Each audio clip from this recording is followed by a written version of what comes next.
Let's take a look at our logic input types. So first of all, we've got conditional. Now this is a field that can lead to more actions. So for example, we can put no, we can change the color to red, we can add another action, give the user option of yes. So if they select no, we can put no further action is required. So by toggling the not applicable box. And if we click yes, we can then ask for more information. We can also create a task. So first of all, we can allow the user to select the task owner by a preset list of users, or we can allow the user to choose the task owner from anyone on the platform. We can then give the task a title, select the priority, give the task a description, not forgetting to tick the green tick when we're done. Then we can add an attachment if necessary, and at the bottom we can add more task fields or subtasks. And on the bottom bar here, you do have the option to use task templates if these have been input already. Let's now take a look at our calculation field. So to use this type of field, we need at least two either weighted list or number fields. As you can see, we have one of each here.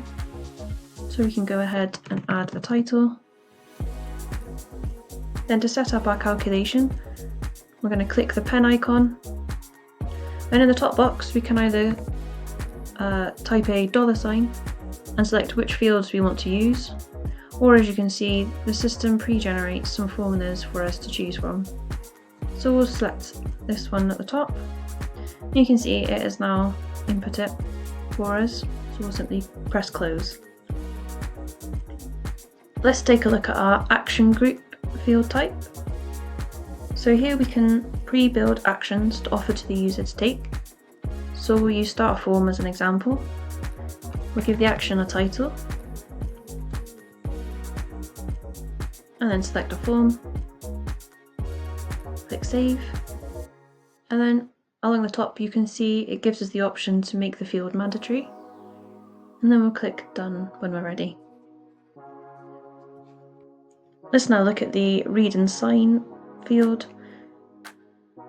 So from here we can ask the user to read and sign a specific document, or we can pick a folder.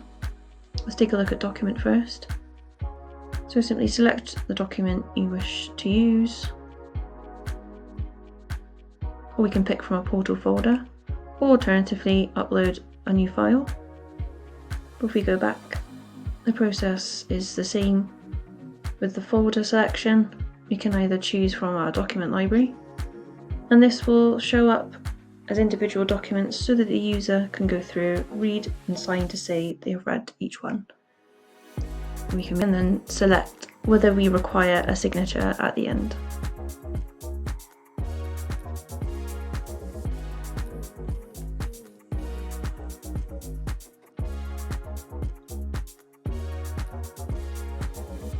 Let's see those fields in action on a live entry. So if we click add an entry, then at the top we have our conditional field. So if we select no, that didn't require anything further. If we select yes, we can see the actions that we've pre-populated.